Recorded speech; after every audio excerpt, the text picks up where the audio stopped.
because I'm having a boomer moment and forgot to click on myself. I want to start this off saying Merry Christmas to everybody who is watching this or will watch this later on. Here pretty soon, when Shadow shows up, we will be discussing his choice for this month, which was a Twilight episode called "The Night of the Meek," which was actually really good. I don't real. I'm always torn when it comes to Christmas movies, especially when it comes to Jolly Saint Nick. I picked Violent Night just because I thought it was funny, and it was like all the Christmas movies bashed into one. And so as soon as he shows up, we'll get into that.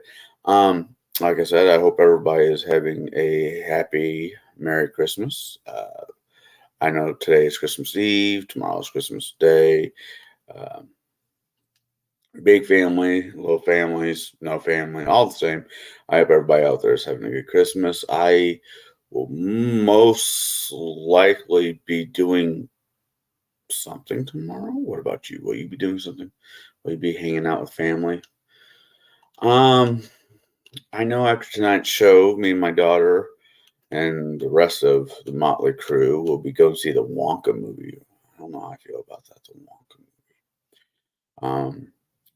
I like the original Charlie and Chocolate Factory.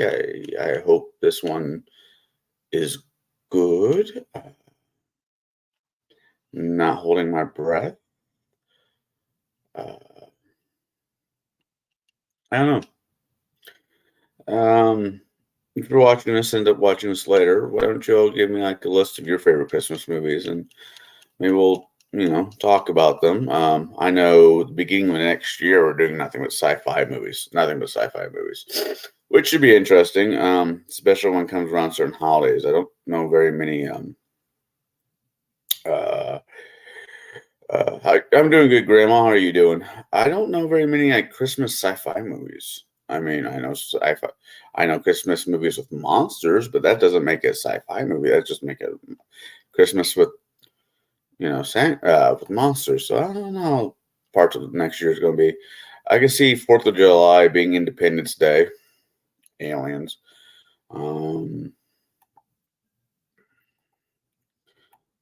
hmm, Halloween, aliens, maybe. Killer Clowns from Outer Space. No, I don't know. It should be interesting. Um, I know. Me being cheeky, I know next my first choice for the beginning of the new year. Santa Conquers Mars, Grandma. Huh. I have to look into that one.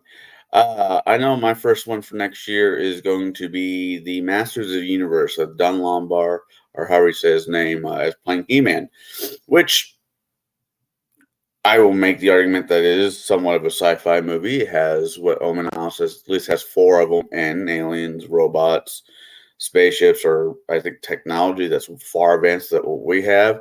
And considering the movie was made in like the early '80s, having a phone that doesn't have to be plugged in the wall could be considered advanced technology, in my opinion. But like most things, what the hell do I know?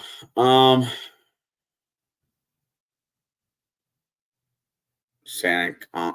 Conquers Manhattan. Uh, I don't know. I've never been to New York. Kind of wanted to go a few times. Rather go to Boston. Boston seems like a fun place. Boston really seems like a fun place. So, Graham, are you having a good Christmas? Anywhere else is out there lurking?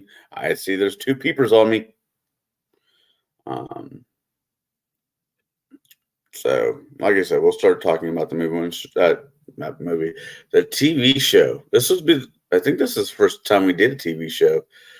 I mean, unless you count every Twilight. Oh, I'm sorry to hear that, Grandma. Unless you count all the Twilight Zone episodes as their individual movies, because there is, they borrow their own creature. Hmm. Twilight, the movie.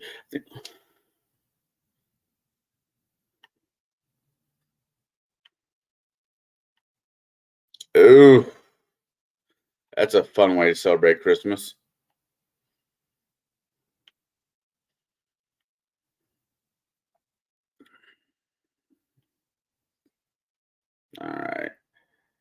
So you got like grandchildren come take care of you, there, Grandma?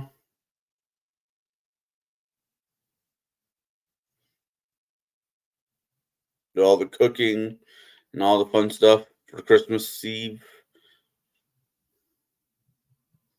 or are you one of those families that do Christmas Eve or Christmas Day?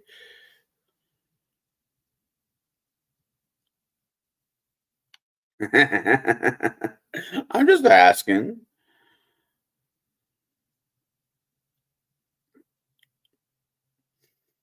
Yeah, growing up, well, especially back when I came back to the States. Oh, that sucks. I'm sorry to hear that.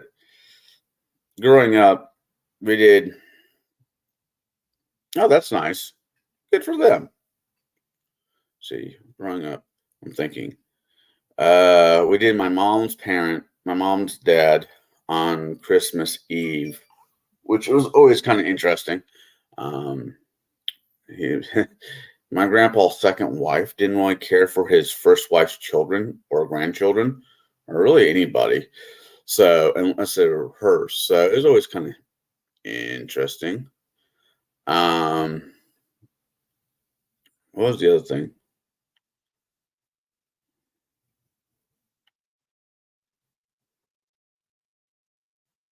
Oh, ooh. Well,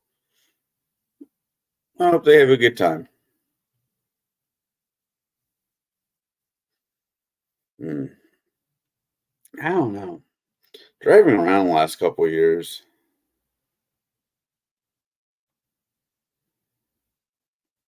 Oh, a football game and Christmas. Sounds fun.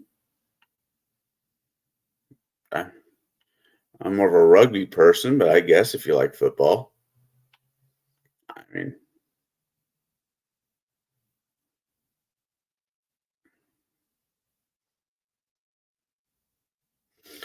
is it just me or Christmas is there's Shadow. Thank you for saving me, Shadow. I'm running out of things. I'm not running out of things to say. I probably will never run out of things to fucking say. But I'm trying to behave. I'm trying to behave on Christmas. And it hurts my soul because I want to be the Grinch. Well, that's too bad and will not be tolerated. Merry Christmas, everybody. Sorry I forgot my hat, but I was running behind 8 minutes because I was actually watching Night of the Meek, trying not to run out of tissues. So, how's everybody doing?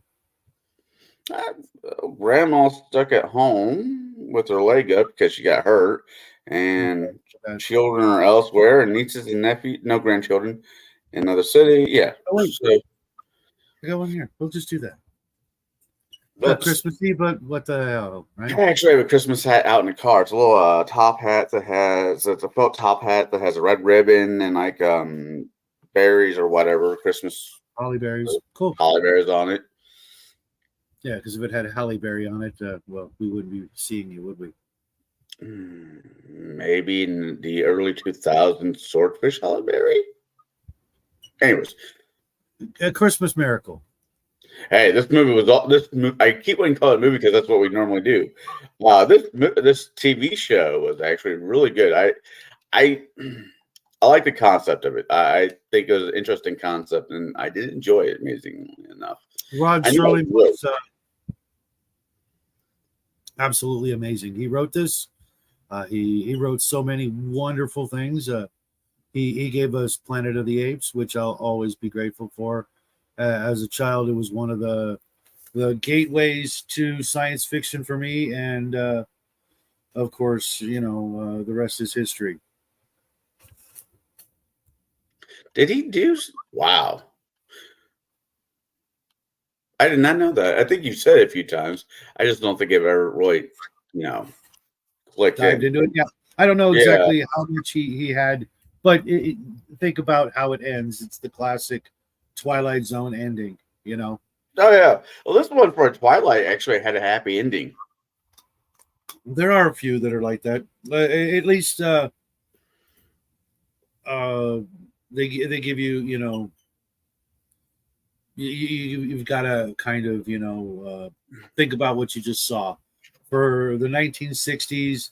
It's still, every episode still holds up as a classic. There were a few what I would call stinkers, not my favorite, but at the moment, I honestly couldn't tell you any of them that I really didn't like. I actually, the one with the old lady in the cabin and the little tiny alien. That one was just, yeah, I didn't care for that one either. Yeah, it's just, I mean, it was, I just, a product of its times, let's say. It was something. It was cute to watch the little wind up astronauts, Yeah. But I'm guessing, they pulled that, sort of we're running out of time kind of thing. Maybe I Wasn't really that also one of their earlier episodes? I don't recall. I don't have them on DVD, which is a shock.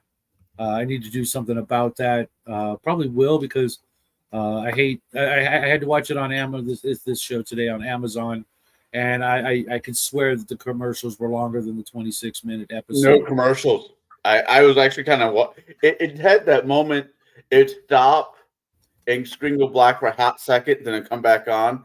And one of like the last where I guess would have been a commercial, there was a Christmas theme Twilight Zone, and it was kind of interesting.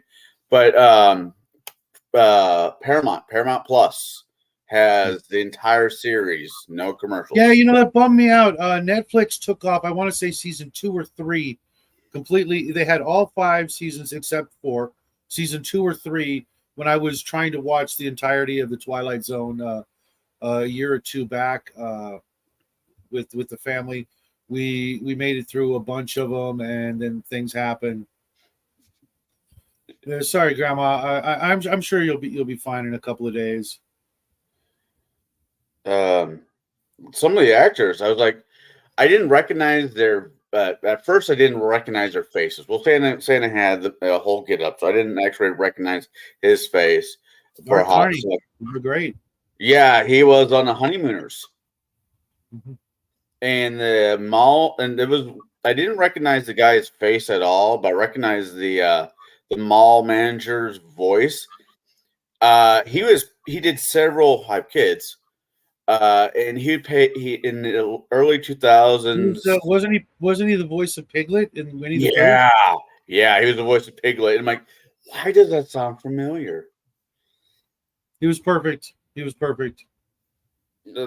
perfect. The police officer, Flaherty, I know I've seen him a million times in the past. They didn't really have to have, a whole lot of people, but they had, a couple of people, that were kind of big. 4 or 5 grown-ups to play parents. You need like maybe about 10 kids.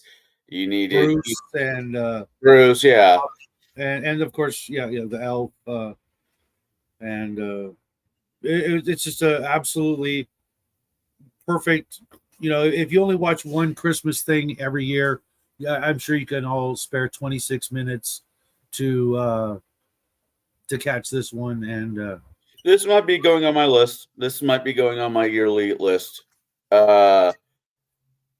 Especially when going forward, this one is definitely going on my list. There's actually and it's sad how things haven't changed when it comes to his perspective, that being Corwin, why he drinks, that sort of thing. And we still have all the same issues, 60 plus years later. And but I like it. No worries, Justin. Real life, enjoy. Maybe enjoy the family while you have one. Yeah, right. And if you get a chance, think about watching it.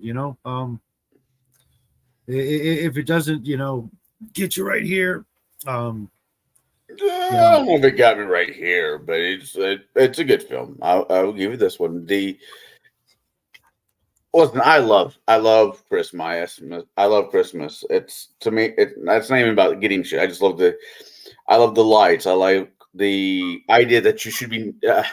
I hate the fact that you're only really required to be nice to each other one time a year for Santa. This is the only month where people's like, you should be nice to each other. Why is this not, year long thing? That's sort of my issues with at least Western Christmas. But this one was really good. It hit all the big points. When he was getting fired because he came back to work drunk, and tells him, why aren't we nice to each other? Why is this? Why is this? Why is compassion so damn hard to have for each other? Then he wanders home. I guess he's going home. Finds a bag that was originally full of trash and a cat. Only to hear the bells. Now it becomes a bag of holding during the DVD. No, it's better than a bag of holding. Bag of giving, bag of treasures. I don't know. It's Santa's bag. No, because he becomes Santa after the end of the show. He was always Santa. I don't know. This one kind of had the elf was waiting. The elf was waiting for him. Yeah, and I get that, but this one kind of has. I look at it like this: Santa decided one year to go see how the other folks live. That's a good way to put it. And during the course of that year, he becomes a raging alcoholic because he just can't. People suck. Think about it. If you were Santa Claus and you decided to, live amongst the mortals, or however you want to put it. If I was Odin and decided to live with the mortals, yes. And saw what it was like down here. I see that exactly as how it would happen. Only if I could use that excuse why I drink. I'm really Santa Claus. I just decided to drink every day but Christmas. Fucking Justin. Merry Christmas, man.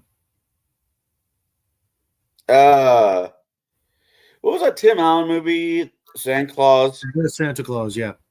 This kind of had...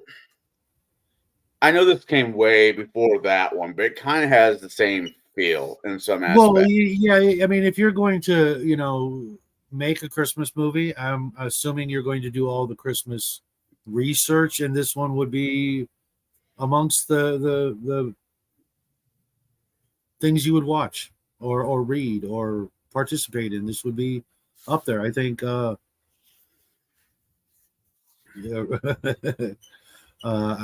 think you would be remiss if you didn't put this on your Christmas list when deciding to make a Christmas movie or play or TV show. I want to know who I have to ask for not a pipe. I have my own box full of pipes, but who do I need to ask for to get a smoking jacket? Because that was a nice smoking jacket. Mm-hmm. I actually saw one at a thrift store, so you never know. Yeah. So it's weird. I normally do the normal sets of questions. Who's your favorite actor? What was your favorite scene? ... But 25 minutes didn't give me a whole lot of work with. And both of us are most likely going to pick the same character for who's your favorite character. Jolly St. Nick. He was the star of the show. It was all about him, and I in my head canon, he was Santa, and like I said, he came down to Earth or down from the North Pole, and decided to live amongst us for a year, and I think that's what happened. I especially with it, he looked a little emaciated, for Santa Claus. I mean,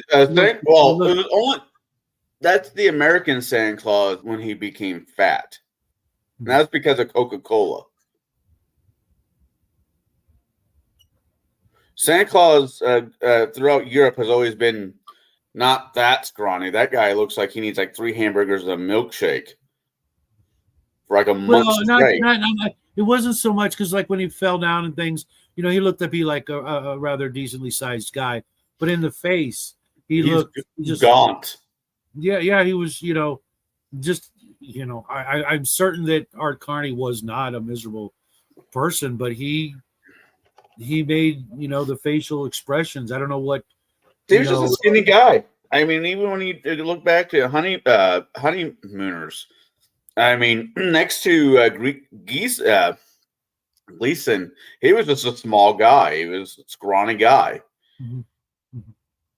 Yeah, don't ask me where I pulled that name out of. But no, giving the cop a cigar. I thought that was quite brilliant, honestly. I don't know why every New York cop has to have a Irish accent. Irish accent. I feel kind of triggered. We could always ask Tenkar. I'm sure he would know the answer to that one. Looking forward to hanging. Jackie and I got invited to hang out with him on New Year's. Sounds like Yeah, it's been something I've wanted to do for a good long time, and I had asked him and Rage to come on my show, and he said yes, and life got in the way, and I just happened to be hanging out with everybody on the Gamers Health show on Saturdays. And guys, I know you were there, Grandma. Eric Tenkar does a Gamers Health with his wife every Saturday at 5 p.m. At least my time, I think it is. And I, admittedly, I've missed more episodes than I like, but I was one of the first people to be in the chat on that show, and that's how I got to meet him. I'd seen a bunch of his videos because I was looking up Arduin stuff because he's also a fan, and no one was showing up at his show. And to this day, he doesn't get like a massive amount of people. He's got 3,000 subscribers, but like 10, 20 people show up, and they're all regulars. I've seen Bo there a bunch, and for old guys like me and Connell, you'll be getting there soon. They have wonderful advice and gigantic, just big, gigantic freaking hearts for the community. A lot of people, give him shit for this reason or that reason, but think about it. He was a law enforcement officer for 20 years in New York. I can tell you, had that been me, I'd have been one corrupt SOB and not at all thinking about my fellow man. And yet that's what they do every Saturday, looking out for us. If you haven't, please go check out his show, because that's the real Eric Tenkar. I'm on his Discord. I didn't even know. Shows what I know. I think Bruce invited me, got me on. Yeah, Bruce is a big fan of him as well. He's just a great guy. See what else did I like? Having worked around law enforcement, I know what that's like. Not intimately or in depth, but I do know that that can take a toll, and it just goes to show that this hobby that we're all here involved in and whatnot can really make the bad times better. Now, do you think this one took place after the Depression or before the Depression? I honestly, I want to say before. No, I really don't think so. I think it took place in 1960. Nothing's changed. Nothing's changed. All of the issues Santa Claus was talking about have not changed. The only reason why I was thinking it wasn't going through the Depression era, because that mall store had far too many people in it. Well, not just that, but for me, the real kicker was the train set. Yeah, I've never been good at aging those things out. I know they came out during the 40s. They've been around for a good long time, but if you notice that when I was watching it, there were things like mechanisms that were pushing the drums into the cars. There was a mechanism for that, and a mechanism that had this little guy moving back and forth, and little things like that. I doubt they went to the trouble to buy an antique train set. In 1960, that would have been probably still a big seller, right? Still a popular toy amongst the kids, but something that they could easily acquire and set up that scene with the inside the mall with all of those things. Now it could have been maybe 20 years older than that, but I would I'm not an expert on trains, but I've had a few. Again, I mean, yeah. I don't know. Once again, there was a couple. The police uniform made me think it was possibly before the Depression. There was just, I was just thinking about that too. I really don't know. I didn't see any. The uniform would probably be the one telling item that we could pull and go, yeah, because I don't remember seeing any cars in the streets. There was cars. He almost got hit by one. Really? When he was leaving the tavern. When he was not the first time he left, but when he goes back and asks more or less like, "Hey, can I have one more?" And he's walking away, and he almost got hit by. I didn't recognize the car though either, to be honest. Right. That would be the only other really telling item that would pin it down to what year. It couldn't be before the year the car was made, type of thing. But for me, also the black kid who was in the store. Yeah. I think had it been prior to that era, that might not have been the case. But Rod Serling was Man before his time. No, the last person on the planet you could call a racist. Oh yeah. And in that time, it wouldn't be uncommon to see a kid like that in the store with his folks. But prior to that time, that might have been a completely out of place character. The other thing from I'm really not drunk, but I do know my alcohol. The mall guy, the mall manager. Mm-hmm. I'm trying to see if I can find the guy's name. Anyways, when he was at the police station, and the guy comes in, Dudley, or where Dudley, yeah. He wanted a cherry brand vintage 1903. I think this has got to be before the Depression. And because both guys like, oh yeah, that is this guy who plays saying, I was like, oh god, that is not, oh god, oh yeah, that is a good year. So I don't know. I think it's before the Depression. Just maybe because of the bottle's age, getting a 50-plus-year-old bottle of brandy might be a stretch. I really don't know. But a 20-year-old bottle of brandy. I mean, a 20-year-old bottle of brandy now it's up there, especially if it's from a good place. I mean, a 15, and at that time, think like 4 years ago, because whatever the price is now, it's doubled what it was 3 years ago. Let's just go with 2019 ish. Still, a 20-year-old bottle of anything is probably over 100. I mean, even if Taladoo, hypothetically, Taladoo is an Irish whiskey. It's one of my favorite whiskeys out there. 12-year-old is about $50 to $60 for a 12-year-old bottle of whiskey. Now, a 20-year-old bottle, that's going to be 100 plus. Mm-hmm. Now, I'd like to go back to that time period where I can have 6 beers a sandwich for only $3 and some odd change, though. That would be amazing. Yeah. You can't even get what was on the kids' meal for that these days. $3.25. I could get a hamburger from Mickey D's off the dollar menu after taxes. I can't do that here.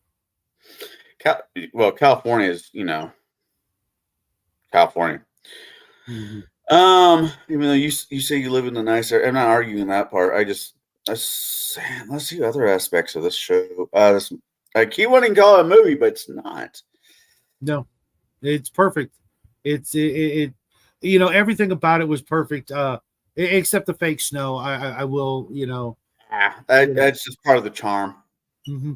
But one of my favorite scenes, believe it or not, was the empty bag. At the end, Mm-hmm. there was a remake of this episode. Did you know that? No, I've tried to watch some of the remakes of Twilight Zone, and I just it to me it honestly loses its magic in color. I know, but trust me, most folks who grew up watching it, I think in fact that's probably why it didn't do as well. But they keep trying to bring it back over the years, it being in black and white. Because mind you, most of us saw it when color was a big deal, was totally like normal. You couldn't find a lot of black and white programming on after a certain point in time. But of all the black and white TV shows of all time, this one still is on TV in black and white. It's easier to find the old black and white Twilight Zones on TV, like regular TV, like a regular channel, like we used to have, than to find any of the remakes. That's how popular it was, and I think part of that the charm was that when I was growing up as a kid, it was, I think, the only black and white TV show on regularly. Now there were a couple of shows that every once in a while you would find it, and the things like the Rifleman and early Gomer Pyle and a few other shows like that. But mind you, I was living in a military town, so Gomer Pyle and McHale's Navy and things like that. That was just a given. But elsewhere, finding something like that was you just didn't see it. And I think even years and years from now, you'll still find places that will still be running it. The equivalent of like Turner Classic Movies or some cable channels like that. They'll probably still be running this,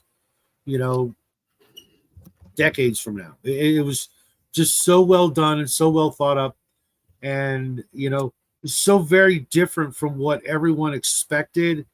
From a TV show, all of the twist endings and surprises and unexpected turns and twists and subject matter. He wrote about things that you don't see. Kind of like I want to say Star Trek. Both the original show and the Next Generation tried to do the same sort of things with, subtle commentaries on a current issue, not necessarily political, but just a cultural issue that was going on, and try to make us think of that same issue but in a different way, and then realize, oh, they were talking about this or they were talking about that in reality. And I think Twilight Zone was the first show to really do that, with class, make you realize, oh, maybe I shouldn't be such a jackass, toward this person or because of this thing or something like that. And, always it was like an Aesop's fable, or a fairy tale, trying to leave you with a moral to the story at the end and hopefully inspire you to be a better person. I get that, and I really do appreciate. Now I appreciate stuff like that more than I did as a kid, because at the end of every He-Man episode, a cartoon, a G.I. Joe, yep, they always had, well, da, da, da, da. I'm like, really? Can we just move on to the next cartoon? I don't need I know I don't need to be told not to punch somebody by He-Man, You sure? Okay. How many people do you think? I'm not a violent person. I keep telling people I'm just messing with you, man. I know. Everybody has this like weird theory that I'm a violent person. I never actually thought that. There are folks amongst our family that I can see being more violent than you. Fortunately, most of us have had this great hobby to give us an outlet so that we don't go rioting in the streets and smashing in windows and doing awful things. It's a shame more people didn't play role playing games. What was that? What was what? Dude, you drank it. It's like you just realized you drank, you finished off a carton of spoiled milk and you didn't realize it till the end. Oh no, okay. What is it you're drinking? Eggnog? Eggnog. Good for you. Good for you. I can't get anybody in my house to drink that stuff without just going.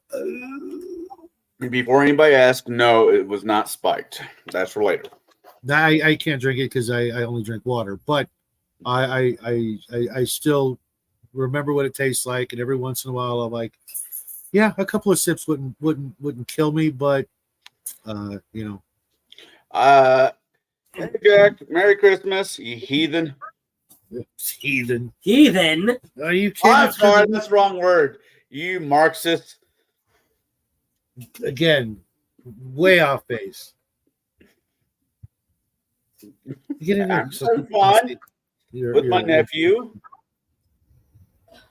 I was about ready to say it, Merry Christmas in Spanish. And I'm like, wait, do I actually know how to pronounce that correctly? No, I don't. So Merry Christmas. What? Feliz Navidad? Yeah, I was about ready to say that. I'm like, please, no, I'm not going to murder that word. All right. So, question for you guys. Now, in my household, we always had to wait until Christmas Day to open up presents. I know there's some people that do like a 50-50 mix where it's like open 2 the night before, then the rest of the next day. How do you guys handle that? We opened 1 the day before. Actually, we did the video last night. It's actually Christmas Eve. He and I exchanged 1 gift before. Well, that was more out of just convenience that we did it that day.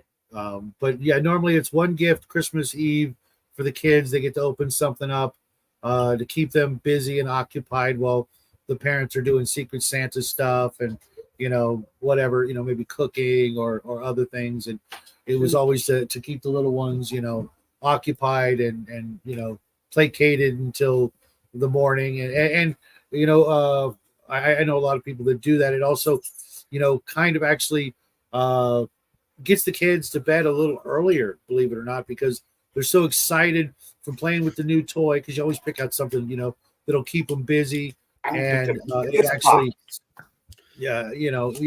and then they go to bed, and then we lay out the milk and cookies and hang up the stockings and stuff like that. And there's a couple other Christmas traditions I'm sure you grown-ups know what I'm talking about. And then off to bed, and hopefully you wake up not too early. Stuffing the stocking you're talking about there. You could put it that way, I suppose. That's horrible, but okay. Anyways, what I came here to tell you, I just saw a video of a wasp that had its head dangling from a little string, and it was like grabbing at it, and people thought that it was trying to put its head back on, but it was probably just trying to eat its head, because all it knows is that there's this big thing that feels like a bug right in front of where its head should be, and it's trying to eat it, but it can't eat it because that's its freaking head.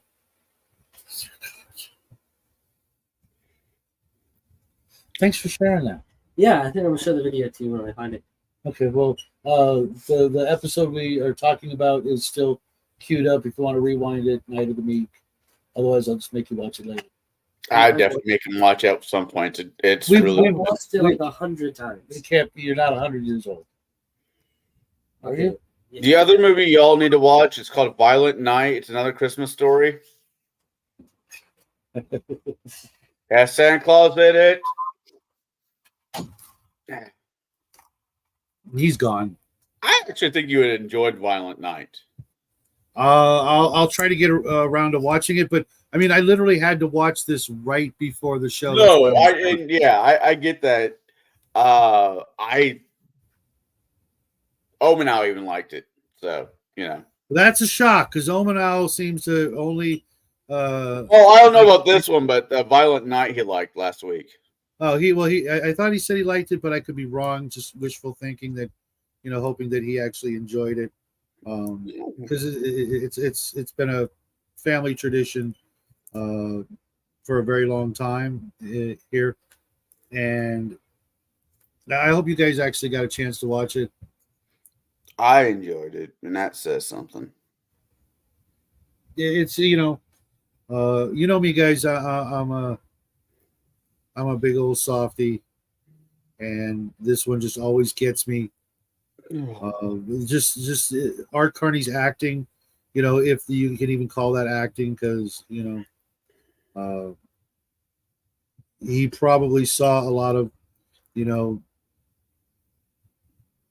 difficult times, growing up when he did and what have you. I can see him, not really having to act all that much to play this part, because he did such a phenomenal job. He was absolutely perfect. And it gets me.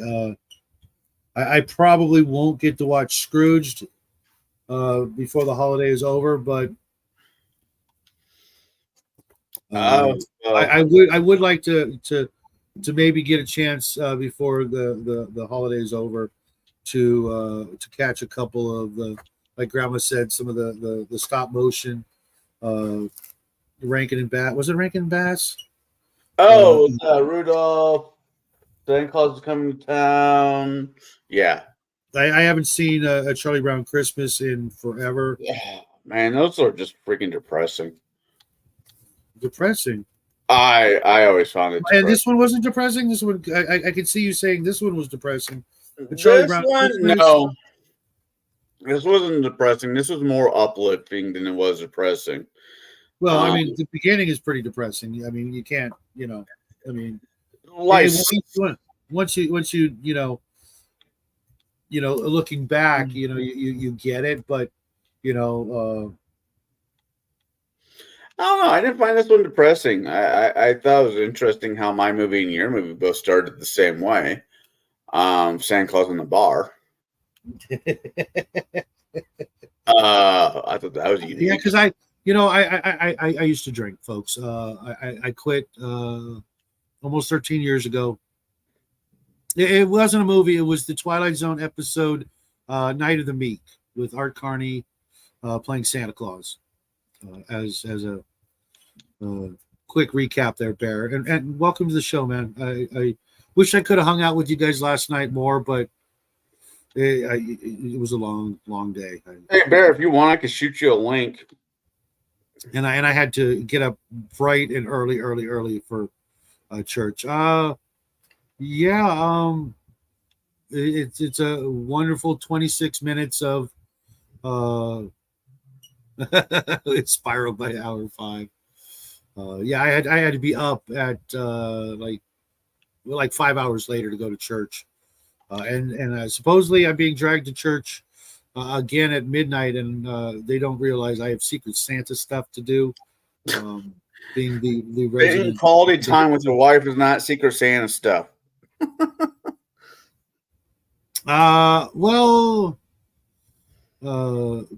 Guys, I saw it for a minute. A bunch of people I know and like. I was actually kind of surprised. I mean, Barry, you were like live streaming like dang near all day. I mean, it was like, wow, this guy's he's a pro.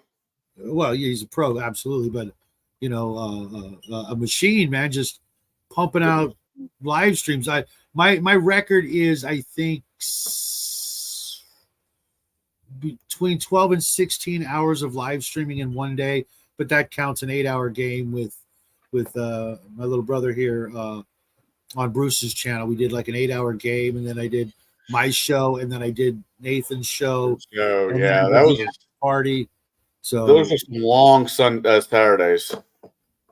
Yeah. Because as soon as I was done with Bruce's, I'd hop onto yours and follow you over to Alan's afterwards. Yeah, I'm not a pro. I'm just single. No, that's what it is. No Single. problem. I'm I single. ain't And I got don't. nothing going on but the rent, bro. I got 2 cats I take care of, and that's it. I'm as single as a fucking $1 bill. You know what I mean? That's the way life is these days. It's okay. I don't mind. See, after today's show, I have. I'm going O'Connell to. was retardedly drunk last night, and by 4 a.m. he was just giggling like a hyena and I couldn't make wasn't full entirely sentences. drunk. I was properly drunk. That sounds thank like my you. boy this morning. I don't know what happened, but he was literally on the floor, just laughing his ass off, tears streaming down his face. I had nothing to do with it, but I figured, I'm here, might as well tickle the little bastard. Well, I'll tell you, right around hour 5 or so, we hit a high point of comedy gold where everyone was just on point and laughing and having a great time. And then the downtrend began for the last 2 hours we were on. And it just I showed up. I ruined the show. you showed up. Crafty just went to weird places. Justin Oh, man, came I in haven't and started seen making Crafty his in Justin forever. jokes. Oh, yeah, Crafty was drunk too, man. Holy shit. Oh, well, that's usually the case, but I love Crafty. It was fun. I had a pretty good humorous show too, but mine was only like 2 hours because I had to go do the other show.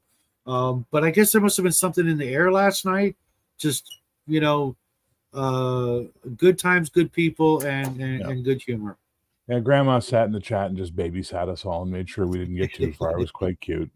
And Grandma the best. Nerd She's was there absolutely just sniping from the corners like she always Oh, does. she nailed me like twice. Really good too. I'm like, what the hell did I do to you? It was pretty funny. It was pretty funny, but by the end, I was so tired. I just couldn't even muster civility anymore. I was just like, "Shut up, Justin." I just got to that point. Justin's a good egg. We'll hopefully have him around for a good long time. Yeah, I'm slowly teaching all you animals how to learn to let people speak, and then when they finish talking, start telling your story, as opposed to just talking over each other all the time. But it got a little talky overy at the end. It was pretty brutal. I've been accused of doing that in the past, and I've tried to do my best, but two things. One, when you're as old as I am, if you don't blurt it out, you're going to forget it, and that comedy gold will just be gone forever. The other thing is sometimes it's hard to tell when someone's done. If they breathe, it's okay. It's my turn now. Yeah. I've noticed that's sort of the mentality with a lot of folks, because let's face it, we all like to talk, and we all think what we have to say is just so profound, or the funniest thing anyone's ever heard. It's the skill that everyone needs to learn when they do these live streams. Is if I start talking and you start talking at the same time, you must immediately become a Canadian and stop talking and let the other person go. And I'm trying, man. I'm not shouting. You're fine usually, but it's the nature of the beast. Otherwise, it just degenerates into 6 people talking over top of each other and no one understanding anything. Right? I'll get you all there. Don't worry. I was trained for this.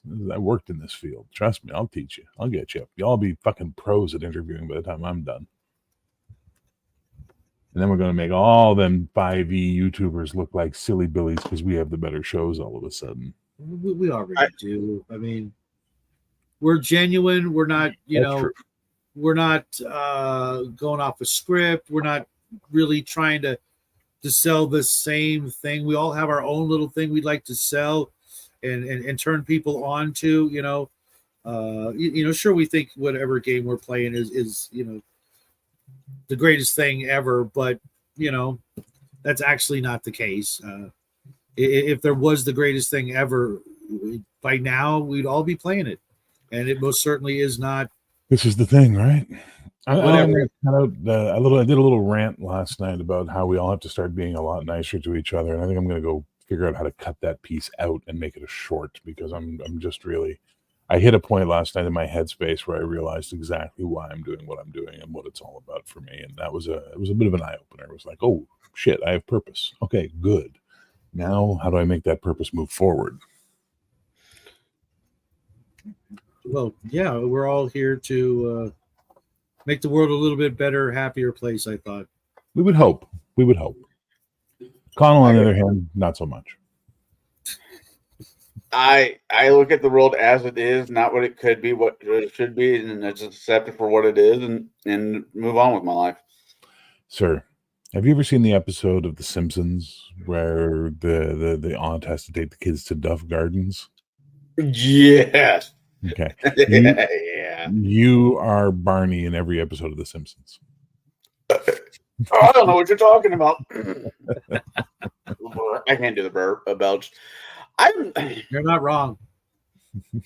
I'm not. Y'all think I drink more than all. You probably are right on my. Y'all think I drink more than I do. So your misinterpretation, since this is a media show and talking about film and television and that you do, Right. I will explain to you. Barney is a very valuable character in The Simpsons. Yeah. Barney is the foil of humanity. Barney is humanity at its best and worst at the same time. Sober Barney is a noble, upstanding, righteous man who will protect people and save people. Drunk Barney is a wallowing, broken, given in part of the show, right? Like he's the cautious symbol. This is but for the fate of God I go there. So therefore he is a complete human, and he's about the only complete human on the Simpsons. Everyone else is a caricature. Right. So you are the Barney of our streams. You are a complete human. And you get to be a complete human because you're willing to show us your ugly side as well as your pretty side. And that's something that is very rare for people to have the comfort and the skill to be able to do. Most people are very afraid of showing their ugly side. They hide it. They push it down. They cover it with jokes. They cover it with whatever, faux intelligence, the whole 9 yards. You present you as you are. And you take your beats. That's one thing I got to give you credit for, man. I watch everybody give you beats and you take them with a smile. I've never seen you rage quit. I've never seen you, flip a table. So I'm sure it's happened, I caused that. Did you? Oh, tell me this story. This sounds juicy. It's on one of the old, I think, table breakers. Is no big deal. Did you break a table? But I mean, I've seen him go toe to toe with Jackie and take his lumps, and if you can do that, then your ace is in my book. Because Lord knows I got to do it every freaking day. Your kid's he's incredible. Jack is incredibly smart. I think he's highly over-opinionated on a few subjects. That's where intelligence needs experience, and that's what right. But one of these days he will get there. Life will kick him in the nuts eventually. Oh no, I think every man, and this is something that women tend not to agree with me on, and as a result, it's always an interesting thing when I have to explain it to someone's mother. Every man needs to take one beating at least in his life. Just oh shit, lying on the floor thinking this is it, I'm done today, and then survive it. And then when they survive it, they understand their limit. And then once they understand their limit, they become a better man. Oh, That's God, yeah. My limit was the Pacific Ocean. Sorry, what was that? My limit was the Pacific Ocean. Do tell. Just surfing. I was a 13-year-old kid out in the ocean being dumb, way beyond, where I should have been. Yeah. And just me and the waves, and yeah, I know, and that's the thing. Realizing that if I go under, there is no one here to save me, and I've never. Well, it's too late in the game for me now, but I've never had the whole surfing thing. I did Florida short waves, big board. California short board, big waves. Not everybody gets no that. Waves. No board. Oh wait, yeah. I can't snowboard. Medium board. That's Canada. So I learned how to surf on a longboard, which is a whole different creature than shortboard. The idea is the same, but it's two different creatures. Yeah, it's very, very different. I'm being a little facetious on that one. If you go out to the West Coast, there's a place called Tofino on Vancouver Island, which has some of the best surfing. Yeah, I've heard about it. As a teenager, I was huge into surfing. I wanted to go everywhere to go surf. I just financially couldn't go anywhere to go surf. I was until that incident and Jaws. Same year, same story. So I like having you around, Shadow. You're the only one that I don't feel, old around. Nice. Very nice. Usually I Was feel that like I'm hanging out with the kid. 19? What was that? 1919 there, Shadow? Huh. Jaws? Is that I'm joking. Giving No, him but shit. Jaws is what, 72? 72 or 73. Yeah, I was a kid when that movie came out. I was like, So was I. But I mean, I was like a poop my pants kid. The know? best thing- I toddler. was like 3 or 4. You know, Oh, okay. The best thing that happened to Spielberg with the movie 75. Jaws, was the shark was not always working. So all the scenes he wanted to put Jaws in, he couldn't because breaking down all the damn time. So the story is this: what they did was they put the shark in the water. It shorted out and sank to the bottom. The repair guys said, "Okay, this is going to take us a week to fix." And Spielberg's like, "I can't lose a week of shooting." I'm like, "Well, we can't fix this faster than a week. There are parts we need that are going to take a while to get here." So he got creative. He came up with the camera angles. He did the fin in the water. He did all that stuff that makes Jaws an iconic film. You'll never forget, for all of Steven Spielberg's genius, he wanted to show us the monster in the first scene. And then he taught every filmmaker after him, don't show the monster until the third act. That's a huge lesson everyone learned. You know what I mean? Yeah. And we got the head popping out of the sunken ship. That was, in my opinion, the scariest thing in the entire movie. Shit out of people, that head. Oh my God. My little brother and I were in the back seat of my dad's Impala at the drive-in, and we just lost it. We weren't expecting that. We were expecting a shark, and to be faced with, that kind of, mortality right then and there is just like.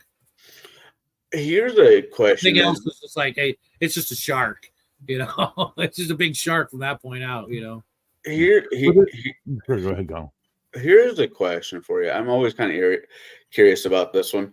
When was in movies how old were you the first time you saw the aspect of death, like somebody dying, whatever? How old?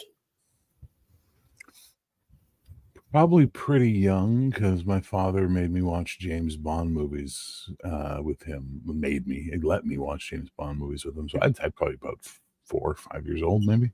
Okay, all right. Me, it was actually, believe it or not, Twilight Zone. There's several episodes. The episode with the old lady in death with Robert Redford playing the Grim Reaper. I need to see that episode. That'd be good. Robert Redford is. Ooh, yeah. I need to check that one out. It's one of the very first episodes.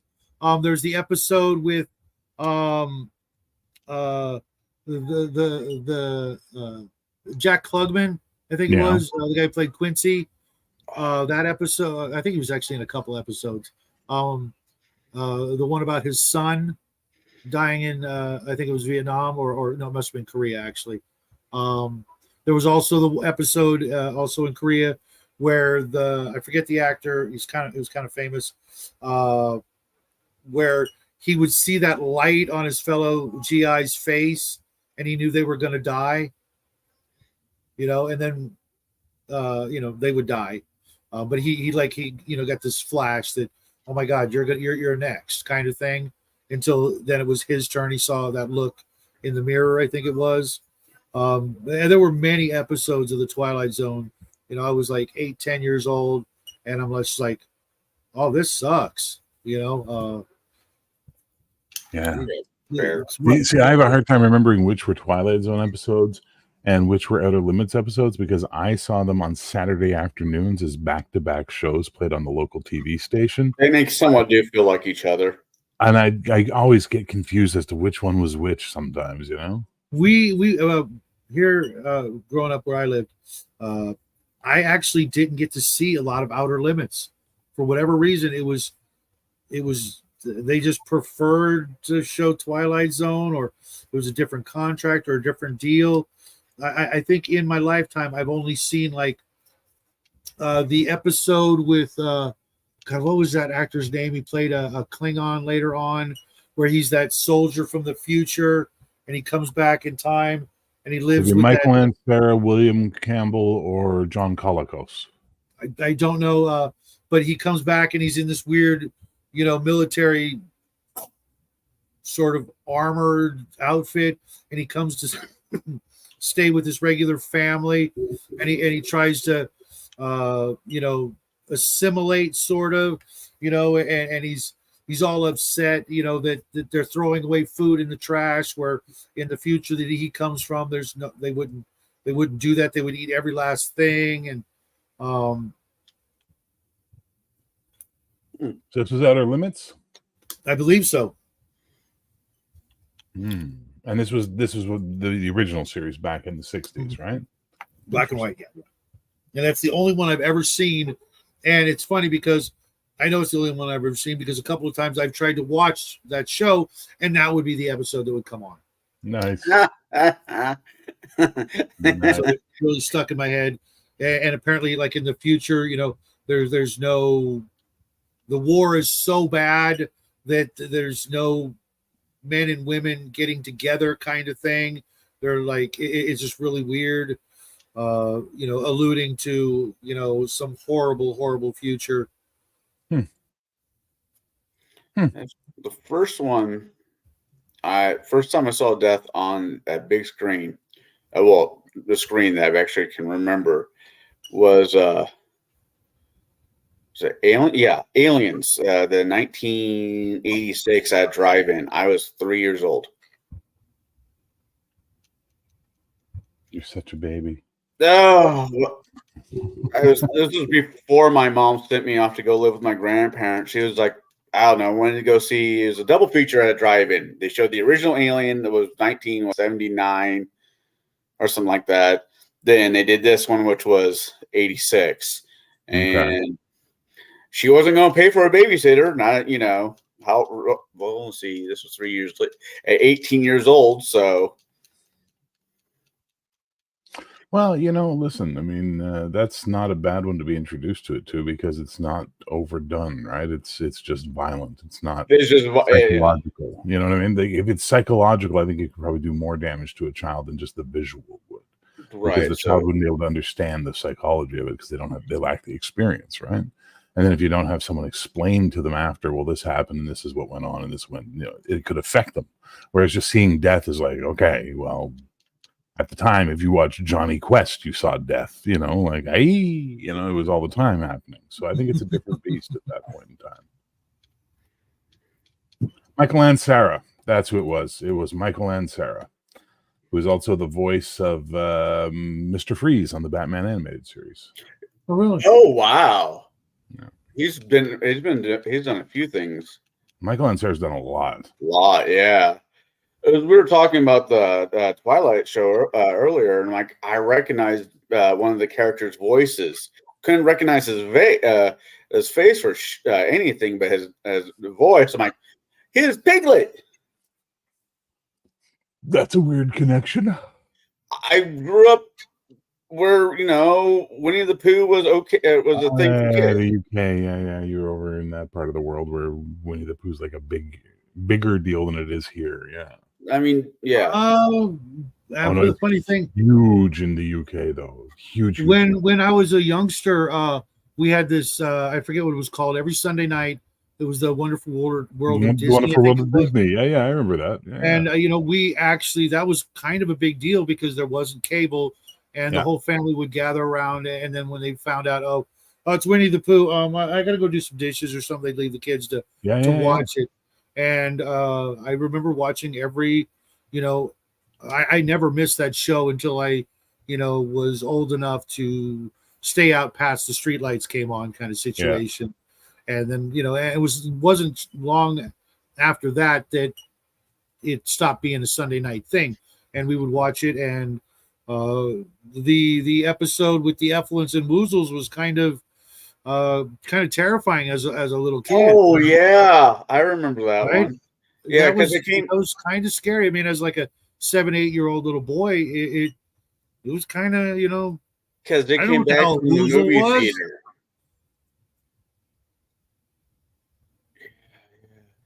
But then we also got all those great Kurt Russell movies. The computer wore tennis shoes. And of course Davy Crockett.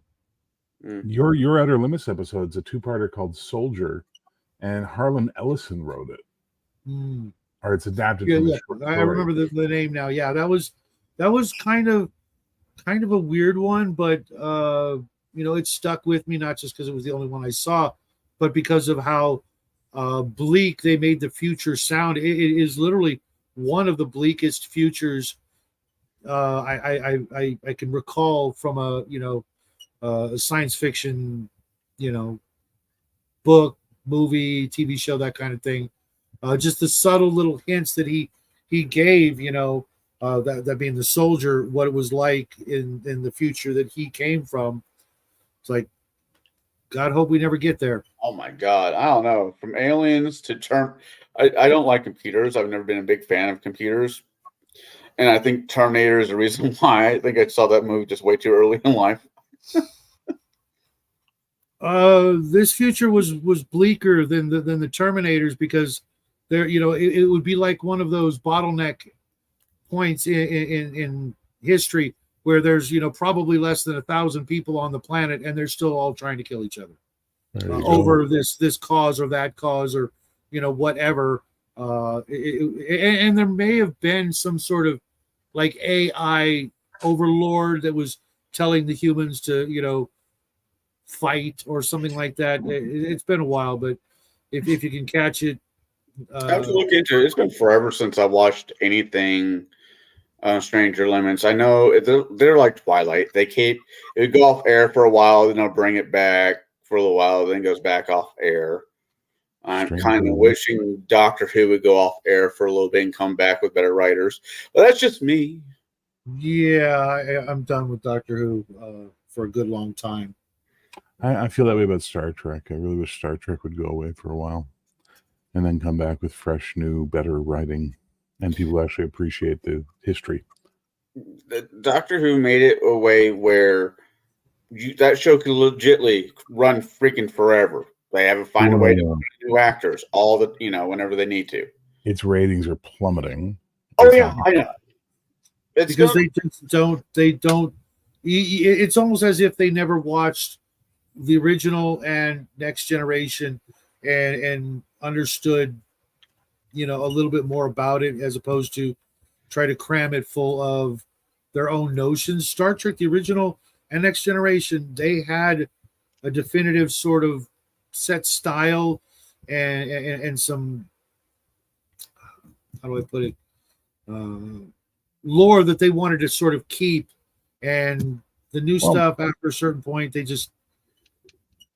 were too busy putting modern spin, yeah.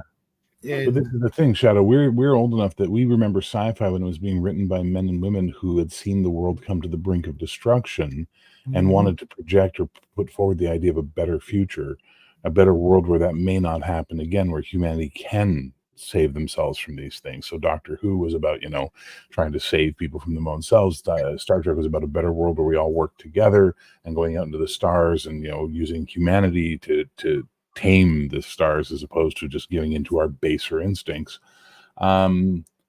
And that's gone. Those writers don't exist anymore. And this new generation of writers don't see that. They think, gender pronouns is the greatest threat facing mankind. That's their mentality now. That's what they prioritize as the threats to civilization are not the same as what guys like Harlan Ellison or DC Fontana or even Gene Roddenberry were looking at. You know what I mean? It's a different. I think we're in the. I think the next generation, or parts of this generation that actually went out and did the things, will be the next great writers. We're gonna have to suffer through half a generation of crap before we see real men and women of action who did things, who then decide okay, that they're in the later stages of their life. They can't go out and do the things, so now they're going to write about the things. I'll say this. My only fear is that a lot of the people that are of that have the same mentality as Nerds Nerd, which is they don't want to make money off their creativity. They just want to create. They don't want to make money off of it. So they have no desire to go out and push their ideas into the larger world. They just want to do what they do. The people who are wanting to push their ideas into the larger world these days are just absolute narcissists who just want everybody to look at them and go, wow, you're a writer, you're amazing, you're this, you're that. And so we're getting this gap in the desire. Other people who are doing these creative things, not only because they like creating, but because it was therapy for them. It was how they exercised their demons from inside their soul. That's gone now. These people aren't exercising their demons. These people are trying to tell everybody else how to live their lives. And that's not good, because they're now treating sci-fi no longer as the warning of the dystopia, but the creation of the dystopia. And that's fucking terrifying, because sci-fi was always the warning sign. It was always the canary in the coal mine for us. It was the, It's be true. careful, or now Well, they're like, do this, or. We also got used to this era where everybody can do it. Yeah. And when we get to a certain point, I probably won't be there. But the people, like I was talking about, they're going to look around and go, this is utter drivel.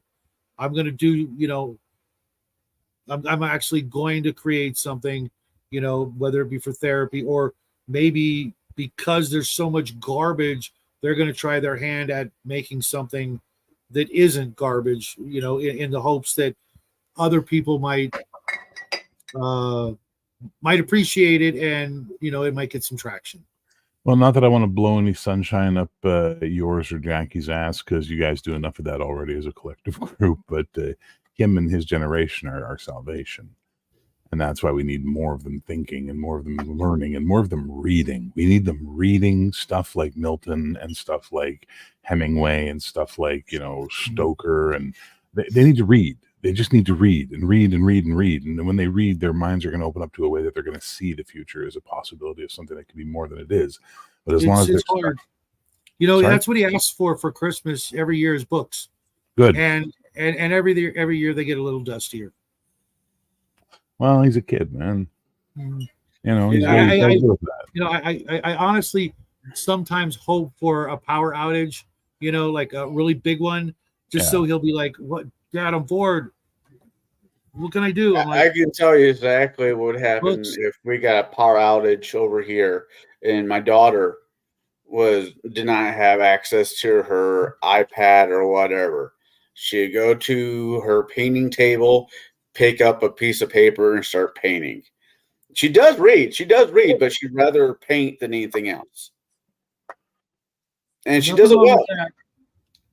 But like Bear said, a little more reading of the classics. I used to like Hemingway as a kid. I used to read a lot of Hemingway growing up. I don't appreciate him as much as I used to as an adult. Yeah, but we're done. We're done. We're done. Our day is done. Our glory is over. Our sun came and went. And if you're Gen X, you're bitter about it because we never truly got our shot, because we were too busy watching the boomers not get out of the way and having the millennials hot on our heels trying to push us out so they could take the spots that were supposed to be ours. And that's fine. But this Generation Z, these millennials, these Zoomers, so I don't know. Do you guys know the concept of the turnings, the 4 turnings, and all that fun stuff? And that we're in the 4th turning right now. The guys who were sort of responsible for all this generational analysis realized, as they're analyzing history, that Western civilization runs in 80-year approximate cycles of 4 turnings, and we are currently in a 4th turning. The last 4th turning, by the way, was World War II. And then the last one before that, I think, was the Civil War. And then, the one before that was the American War of Independence type thing, or the Napoleonic Wars. There's all, I don't know it all off by heart, but it's all written down. And we are in the 4th turning, which means at the end of the 4th turning, when we survive it, we will go into a golden age. And that is where these children will be the stewards of society, and they will bring us out of our cynicism and into something better. Now, whether they will do it or not with this generation is interesting to find out, because we've never had a generation before that has had this much access to knowledge and it being abused against them as basically just mindfuckery. The TikTok generation, all the stuff that we're seeing coming out of that. We are living in dark times where absolute manipulation of the human mind is a constant everyday thing. When I went to college, I wanted to go into advertising. That's what I was going into. And my first semester in advertising, I thought I was going to study color theory and, shape dynamics. And no, out of 8 classes, 6 were psychology. 2 were creative, one on writing and one on physical art. The other 6 classes I had were all about psychology and how to manipulate people. And that's why after one semester I went, fuck this, and I went into radio, and I got to do creative shit instead, which was a lot better. I was happier then. But all of this stuff, we see it now. This goldfish brain that the kids are having, the over medication of children, the abundant diagnosis of ADHD that can't possibly be accurate. There's no way that it's that common, right? Like if anything was that common, it would be a fucking pandemic epidemic of mental health that we should be losing our minds about. So we add all these factors together of where our modern society is and how irresponsible the people in charge of our society are. And we find ourselves in a place where are we going to survive the fourth turning, or has Orwell and Huxley's warnings come true that we're just sliding into a never-ending gray night of man? And that is a horrifying thought. Horrifying. I agree with most of what you said. The ADD, only because I have AD, and I'm historically I'm looking through other people throughout at least the last X amount of years. And when my grandpa was a kid, if anybody who had ADD or anything like that, they were just lazy, or there was something there was no name for other than they were just a problem child. So let me ask you a question. This is a simple one. I'm not denying ADHD exists. I'm not denying ADD exists. I'm not saying it's not real. Oh, I'm not saying you are. What I'm saying is, this is what I'm saying. Is it that these people have this problem? Or is it that the society that came out of the Industrial Revolution created this problem? And then as a result of them wanting to keep the industrial society going the way it is with the factory work and the manufacturing, I mean, come on, why are our school systems set up like factories? Because they want to train people to go work in fucking factories. That's why the guys who made the factories made the school system, right? It's the same goddamn thing. Yeah. So if anyone breaks from that norm, they're the problem, without looking at the craziness of the system they've imposed on the human race that did not exist for 5,000 years of civilization before the Industrial Revolution, and we got along just fucking fine. And then suddenly we have all these problems, all these issues, all these things that are wrong with us. And we never stop to think maybe the society that's telling us that we're wrong is the problem, and that ADHD and ADD are just maybe normal parts of the human psyche, and that they're not problems. They're just not beneficial to an industrial overlord mentality. I agree. I agree with what you just I think ADD and HD has always been a thing, and I think Grandma's got it right on the money. Is a normal thing in our evolution need. Social has no place for ADD, HD folks. That's the problem. Yeah, I completely, because kids with problems either were told by the school system to their parents, just keep them home. They're too big of a problem. Or here's a thing of pills. Make sure they take them every day. So, how much money do you think pharmacology makes every year? Profit. Globally. Probably close to $1 trillion.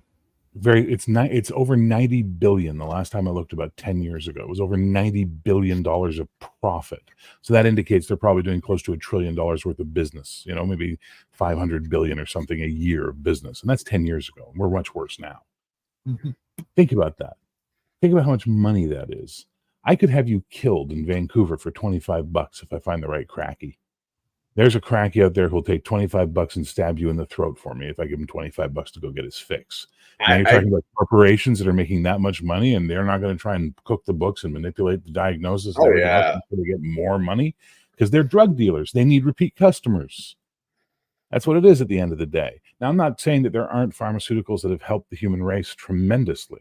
I live a fairly normal life thanks to some of the pharmaceuticals that they've had to develop to help with diabetes, right? Like I get to live a life because of that. But notice that as fucking Chris Rock said, notice they never cure anything anymore. They just find ways for us to profit in cures, because there's no profit in cures. Exactly. So when Eisenhower left the White House, he gave us a warning about the military-industrial complex, right? We all know that speech where he warned against the unfettered reach of the military-industrial complex. There is a subsect of not conspiracy, but behind-the-scenes thought that says he wanted to say the military-industrial entertainment complex. And he was talked out of putting entertainment on because people would think it was too weird a statement for him to say that. So he agreed and he capitulated to take that one last word out. But if you look at the entire existence of our lives, these three men here, entertainment has been a constant source in our lives.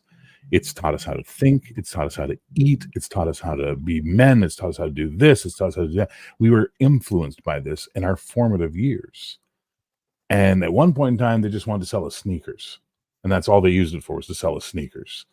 Now, what are they using it for? They're selling ideology now. They're trying to program people to think certain ways and to behave certain ways and to hold certain opinions. And they got to get them young for that to take root. That's why so many of these big companies can afford to lose the money that they lose, Disney, etc., because they're not.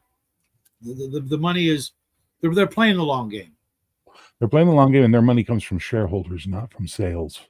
And though in the media they make it sound like they're losing money on sales, but these companies don't make money off of sales.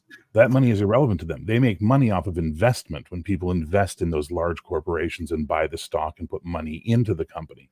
That's where their profits and money really comes from. So when you got the World Economic Forum willing to give them money to push the DEI and stuff like that, they don't care if the movie flops at the fucking theaters because they still got their money, right? And that's the scary part that no one wants to. You, me, Shadow, if we run a business, our money comes from our customers. Our money comes from selling things to people directly or getting them to buy our product. They don't need you to buy their product. It's nice, but they'll survive without it as long as the investors who want certain things done are willing to keep pumping money into them. That should terrify you. Every so often, I have to ask one of my friends who actually works at Walt Disney Park, is it true that you guys are losing the attendance of people showing up? And he's like, no, we're busier. Nothing has changed in the last, he's been there for like 20 years. But what do you hear on the TV? The parks are now empty, no one's going. And I'm like, so I've always been a fan of asking somebody who does it, go to the person who works there. And he's like, oh, no, we still get big numbers every day. Our off seasons are always low, but off seasons were always going to be low. The population is also growing. I think that I know from like you said, getting it from the horse's mouth. A person I used to know who worked at Disney, they didn't want locals coming to the park. Yeah, I've heard that too. That's funny because they want the people from other countries who are willing to spend thousands of dollars, in exorbitant, insane ways because they're on vacation, and vacation money is different than any other kind of money because you're paying for money. You're paying for the experience. You're not paying for its actual value. When you buy a hamburger at Disneyland, you're paying for the experience to say, yes, I had a hamburger at Disneyland. Not that it was a good hamburger, but that you had one there. Yeah, I mean, my aunt lives down in Florida. Florida residents do have a discount to get into Disney World. I think that's partly the reason why we went as many times as we did. Far different than Anaheim. Anaheim, the employees don't get a discount. They don't want the employees bringing their families there. It wasn't employed. My aunt lives down in Florida. She's a resident of Florida. That's why she gets a discount. And guy that works there, I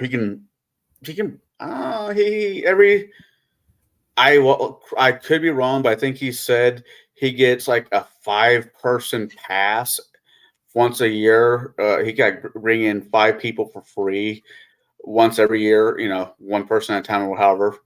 But I don't know. It's their business. I try just to ignore them.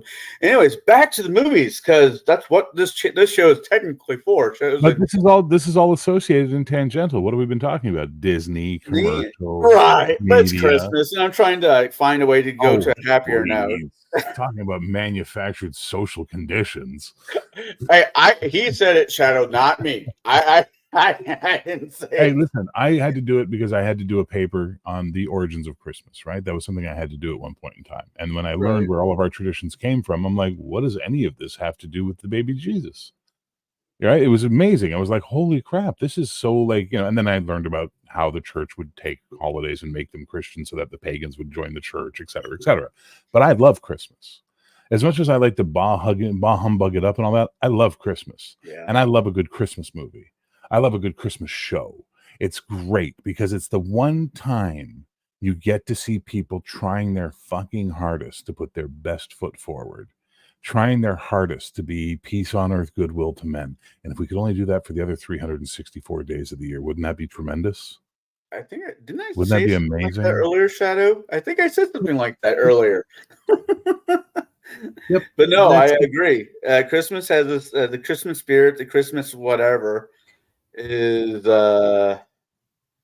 indomitable. I mean, everybody wants to make somebody that they love happy on Christmas.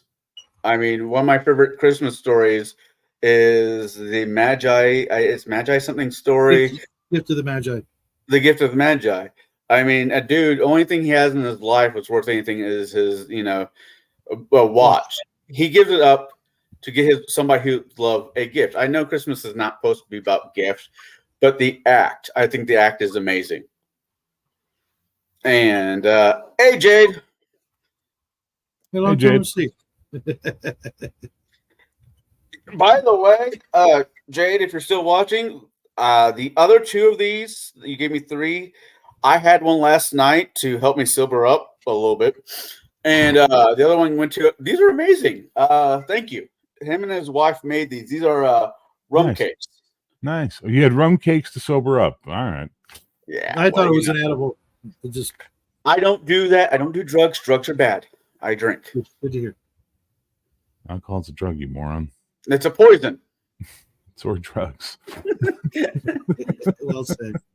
So is water if you're depends on what you're allergic to. All right, you sarcastic, cynical bastard. Get back to Christmas being magical. All right. It is though, isn't it? It can be. It really can be.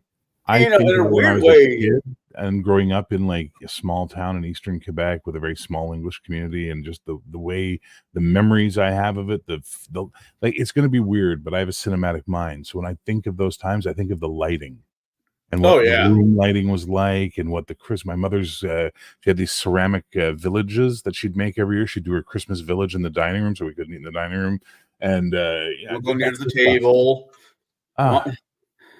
Yeah, no, my grandparents didn't have that. But my mom does. Over with my grandparents for Christmas. My grandma was Romanian, so it was really, I like the Eastern European Christmas more than I like the Western Christmas. Oh, so in January. Yeah, more or less. But not to quote Game of Thrones, but the whole it's dark and there's monsters out there. But that's kind of how the European Christmas was. You all snuggled up in your house.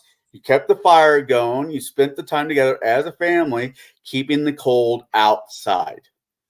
And then what did you do? You moved to Chicago.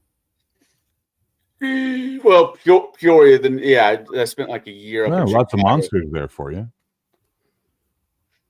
So this is a great thing. Have you seen that movie Krampus? Oh God, yes, I've seen. Okay. That's on my list of movies. Let me ask you a question. What's the final message of the movie? This horror movie, Krampus. What's the final message? I know they're all. Hold on. Be good to each other and keep the Christmas spirit. Right. Yeah. You know what I mean? Like, even the horror movie about Christmas at the end has a message that's like, just be fucking better. Just be nicer. It's not about gifts. It's not about money. It's not about prestige. It's just about family and friends, a good meal, whatever you got. Have a good time. Be nice to each other. That's a great message. It's an awesome film. I wish there's more films like that. The Krampus. It's dark, but it's kind of fun. That's the other reason why I like Violent Night. I mean, I can't believe I watched that piece of shit. I think it was amazing. But you know what? We all like what we like. Not everybody like no one's coming to my thing. Can you join me? All right, what's the movie? This. Okay, I'll watch it and join you. So I watched the movie and went right into the discussion. I have yet to see it.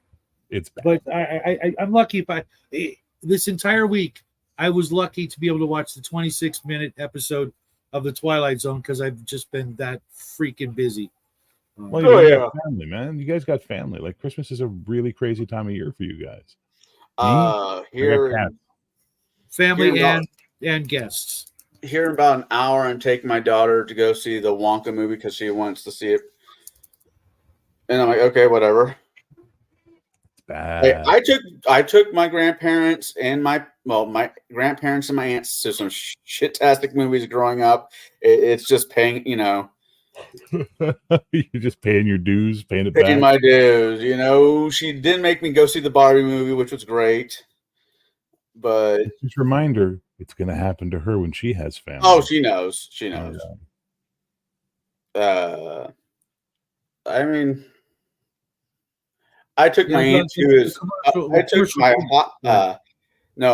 I took my aunt to go see Queen of the Dam because I thought it was a great movie as a teenager, not realizing it was just an hour-long music video, empty music video. You're so young. God, Queen of the Dam is a teenager. Oh my God, Shadow, you just said something we didn't hear. What was it you said? The other day, a commercial for the new Willy Wonka, whatever, came on, and before I could say anything, because his two friends are staying with us right now, without even able, he totally beat me to it. The original was better. It looks like crap. No, the original or the Gene. The original with Gene Wilder. Well, okay. Anything with Gene Wilder is but we're not going to get that type of Willy Wonka ever again. So you know why Willy Wonka with Gene Wilder works so well? Because of Gene Wilder. He insisted on that opening scene when they first see him where he comes out with the cane, then tumbles up and ta-da, and he said, this establishes in the audience's mind, we can never believe anything this man says now. Is it true, or is he playing a game with us? And that's what he played the whole way through the movie as a result. And it worked. It worked because you now don't know if Willy Wonka is a good guy or a mischievous little devil that's come to torment people. And you don't know. Even by the end of the film, you don't know. You're just going, okay. The Johnny Depp one is pretty bad.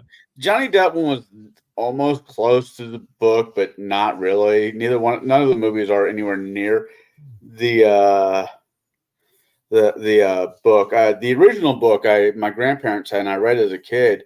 And oh my God, it's bad. It would not be recommended.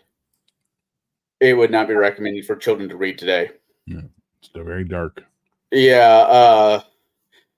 The story is the Oompa Loompas were really originally in the original book. The original edition of the book was little African pygmies that that were basically slaves. There was just no way around it. They were slaves. And they just, when it's like, hey, we're going to turn this into a movie. Then I'm like, well, that's got to change. That's got to change. And we're doing a few other things.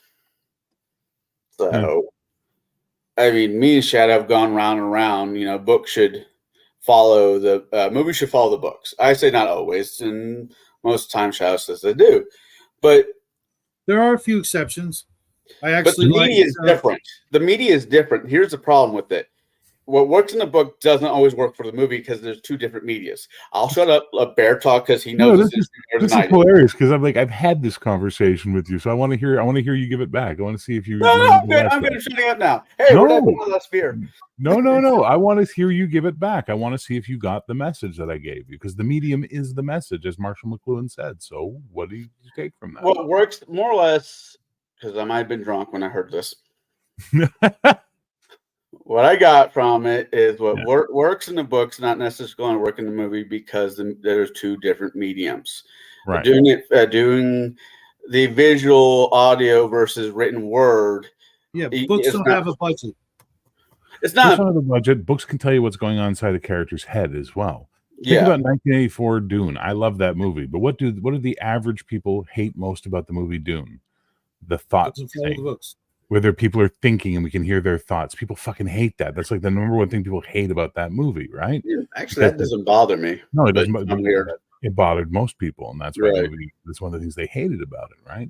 Then the Dune fans hated it for different reasons. So you're right. It's absolutely right. The book delivers a different message. It can deliver the medium delivers the message differently. But as Marshall McLuhan told us, the medium is the message. So books make you think. Radio makes you listen. Film makes you absorb and interact, and that's why people tend to project themselves into film more than they do books or radio, because it's engaging more senses. So the medium becomes the message, and that's why it's so powerful. So you're right, Kyle. I'm proud of you, buddy. Proud of you, man. I was a teacher for 15 years. Don't ever forget that. And I never stopped, even though I don't get paid to do it anymore. I still teach. No, I realize that. No, I might be an idiot, but I do listen. As a father, that's my job. Yeah, is to teach. And I'm one of the few dads who literally spent almost every waking hour with my son for the last 13 years as a stay-at-home dad because I'm retired. It's a full-time job of teaching. It's nonstop. And my favorite movie is actually, you guys are going to hate it, and Connell knows, my favorite movie of all time is The Watchmen. And I do think I do bad to say about it. Well, except for the big blue. I do think that the movie was better than the book. I think they're different. There's moments in the comic where I went, and there are moments in the movie where I went, but they're maybe different. I should rephrase that. I think the movie has a better ending. With the taking out of the interdimensional thing and replacing it, I think that was just a more believable way to go about tricking the world. When you take the universe, tricking the world that this interdimensional thing did all this, just it was too much. You're right, but it does introduce a problem. And the problem is this. In the comic, when the comedian finds out about this thing, he realizes he can't go to people going, a bunch of scientists are making a big biological organism that's going to kill a bunch of people, and they're going to try and make us think it's an alien invasion. No one's going to take him seriously. So that's why he breaks down, because he realizes he knows a secret. He knows a truth that no one will believe him if he reveals. In the movie, if he were to go, hey, Dr. Manhattan's up to some evil shenanigans, everybody would have gone, okay, and paid attention, because they were all suspicious of Dr. Manhattan to begin with because he was such a powerful being. So this is where Schneider breaks down for me. Is always Schneider doesn't understand, as a creator, connective tissue. He doesn't understand the connectivity of a story. He just does what he thinks is cool. And as a result, when he changes other people's writings, he makes mistakes. Ridley Scott has the same problem as well, by the way. Ridley Scott cannot, you ever look at anything Ridley Scott wrote, it's garbage. You look at the stuff that were other people's things that he shoots, they're really good, except when he tries to change the story. This is the problem with these visual medium guys trying to be storytellers at the same time. But you're right. For the average human being who doesn't go that deep into the story, Watchmen the movie was much more palatable for them than Watchmen the comic. You're right. Absolutely. Plus, absolutely. They did a TV score. That opening? Oh, dude, that opening is like one of the best superhero moments in film history. The times check this out. Oof. I wanted my son to watch this movie so bad. I've been waiting my whole life. You know what I mean? Yeah. And he heard some stuff, big blue penis, things like that. Yeah. I was like, I don't want to watch it. I'm like, listen, sit with me for the first 10 or 15 minutes. If you don't like it, you can go do whatever you want. Yeah. And I wasn't even watching the movie. I'm just watching his face. He's just like getting into it, because he's a big history guy, unlike his old man. And, even I know what points in history they're trying to show off and talk about, as well as the information about the characters that you never actually really see getting locked up and dragged away, Berkeley and all that. And I'm watching him, and then I look at my watch, and it's like 35 minutes into the movie, and he's still just like glued to it. I'm like, then of course the big blue penis comes in. Nothing but jokes. Yeah, but no, he liked it. He didn't like, he's very, prudish. When it comes to the sex things, but he made it through like a champ, and was able to get it, and then just like, wow, that was, It's funny to me. Jade's dad, which I never really know where Jade's dad's going to land on things. He's a guy, just never know where he's going to land on things. Went to go see a Watchmen. And like a bunch of young adults, well, I'm this guy. And I'm playing along with it. And they're like, no, Connell, you're the comedian because everything is a joke to you. I'm like, that's not entirely true. Yeah, but but no. you know, But as I'm like getting older, and I'm like watching. I watch the movie at least once a year. I do enjoy the movie. I like the graphic novel better. so this is the beautiful thing of it all, right? What is the difference between Ozymandias, Dr. Manhattan, the comedian, and Rorschach and Night Owl? What are the differences between those main characters that we have to follow through this story? They're all of us. They're a piece of every human, and that is something Alan Moore was able to do very well in the book as well. They are Dr. Manhattan is our inhuman God syndrome, right? It's the thing where we're able to put ourselves above things because we're humans and we look down at ants as just ants, right? Ozymandias is the unfettered need of man to prove himself constantly challenge himself and constantly rise above those challenges. The comedian is the part of us that has to do the dirty shit and needs to find a way to laugh at it. Otherwise, we're going to break and snap under the pressure of doing the dirty shit. Rorschach is the snap. It is the one that dealt with the part of us that deals with that trauma that's way too much and then sees it everywhere afterwards. It's the conspiracy theorist unfettered, right? Saw the one conspiracy and now can't stop seeing them everywhere. And Dan Dreiberg is the neutered suburban man. He is there to just try and survive this chaos that he has no control over around him. This is a fucking human story. And it makes it, that's why it's so powerful. And that's why it resonates with people so much. So yeah, you're the comedian, but you're also Rorschach if you're not careful. And you're also Ozymandias if you get too excited about things. And you're also fucking Dr. Manhattan if you disconnect from your humanity and see everything in a scientific eye, et cetera, et cetera, et cetera. Right. But who's the only one at the end who wins? Driver. The common, average, everyday man who just tries to survive in this world and get things done. Not only that, he gets his heart's desire and lives happily ever after. Yep. Oh, Satin Girl. Silk Spectre, Jenny Jupiter. Yeah. No, I think I'm one of the few people that actually like the HBO's variation of the. I like the show. Did you like it? There were aspects of it that were bad, but I like the show overall. I like Jeremy Irons Lane. But I don't need to. It gave us that Lady or the Tiger ending. You know, does the world find out? Does the world care, or do they just accept what they've been handed and try to recover from the TV series follows everybody's own canon. A TV series followed the graphic novel, not the movie. So every so often there'll be an outpour of squid monsters that come Little down. Tiny ones. Yeah, it was really fun. The squid rain was funny. No, but I mean, this is the thing, right? Like, you can get into the weeds of all these things and start analyzing the color choice and analyzing what they did here and what they did there. But at the end of the day, you got to always be able to step back and see the larger picture of the message in anything, be it a Twilight Zone about Christmas or be it Scrooged. You have to be able to step back and see the larger picture of what the message is that is being sent. And that is something we don't have in our society anymore, which is the critical voice. The magazine writer, the Rolling Stone journalist, the Entertainment Weekly critic, because everybody's a critic now. There was a time when we read the reviews and we read the articles because we felt that these men and women knew something and therefore we were going to learn something from them. Now, everybody has a squawk box. You do, I do, everybody does.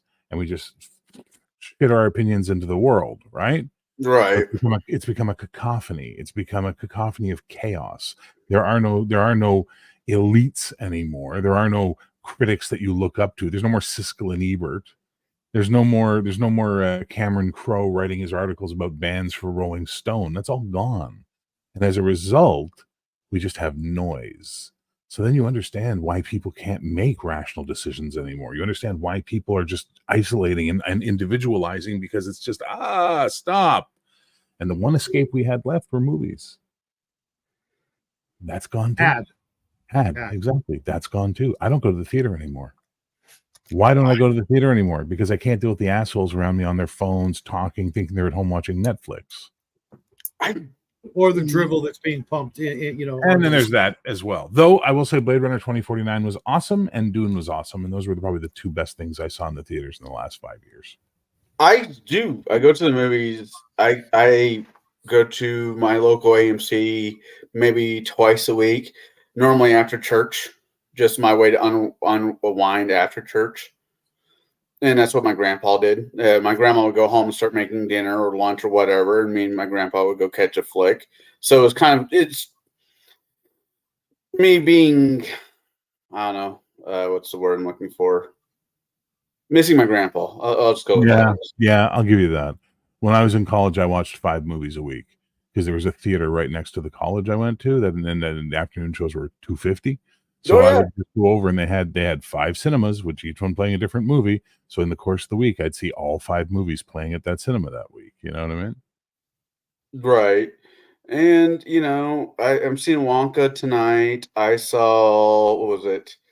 I still want to see Godzilla -1. I've heard that's amazing. I saw Napoleon. I saw The Holdovers. I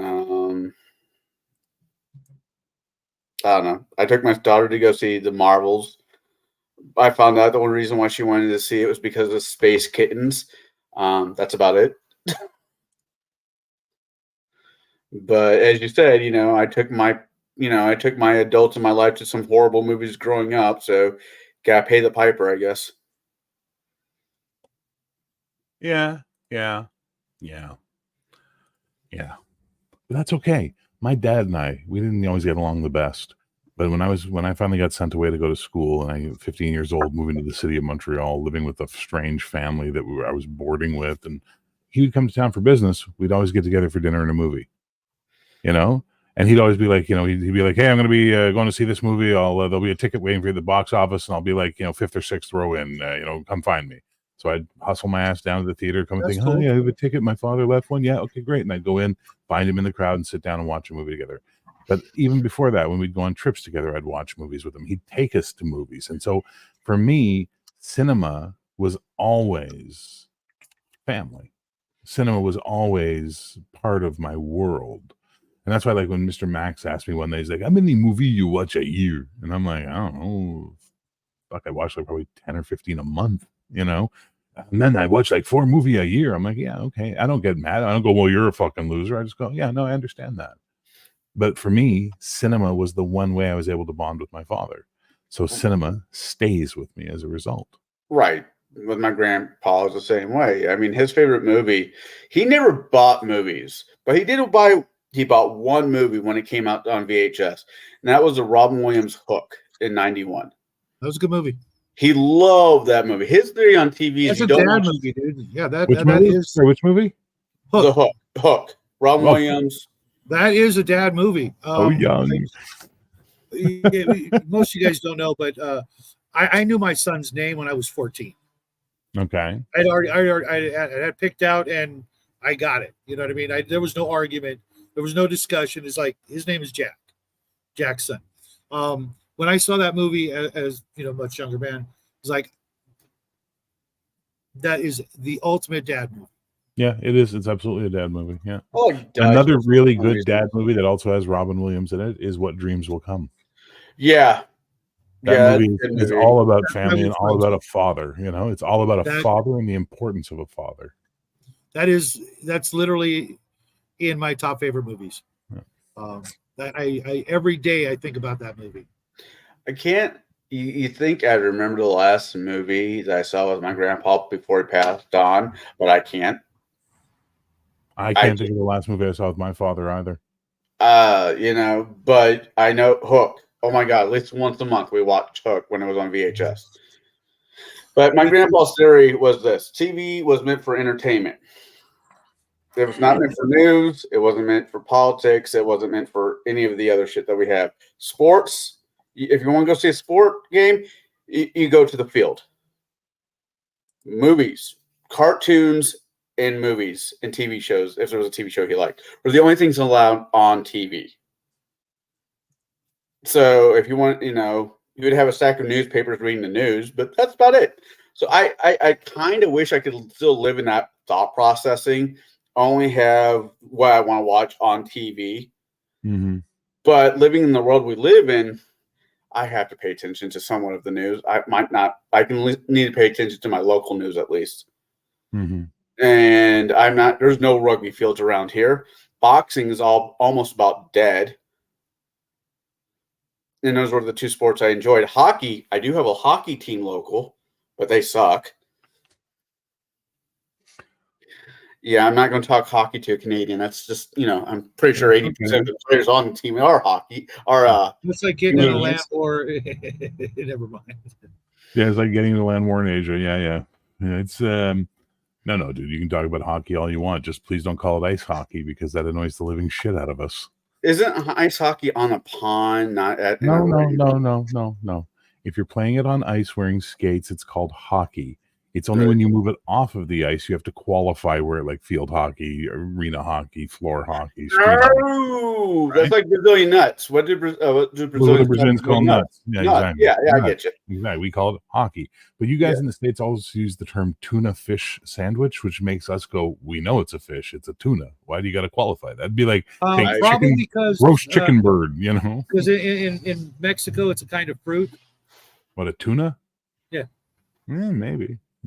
I always just said, can I get a tuna sandwich or a tuna melt? Or, but I never call it tuna fish. That's weird. Yeah, I've heard it. I only ever hear it in the States. Tuna fish. I'm like, tuna fish? What bugs me is tinfoil. Tinfoil is the one that bugs me. Oh, because it's already foil? Well, because it's not tin. Yeah. It was once upon a time, wasn't it? That's way beyond. Yeah, it's older than both of us combined, I think. Yeah. Kind of. I have no idea. So a sabra, is that what you're saying, Grandma? It's what they in the Middle East they call a sabra, the prickly. I guess I've got some off my cactus right here. Yeah. I'm not going to eat it. My favorite thing to do as a kid, though, for a Christmas is my grandpa would always. As we all look at our phones, was that me? Was that me? That was me. Wasn't me. Hold on. I'm going to go with my favorite Christmas activity. What is it? Playing Santa. Really?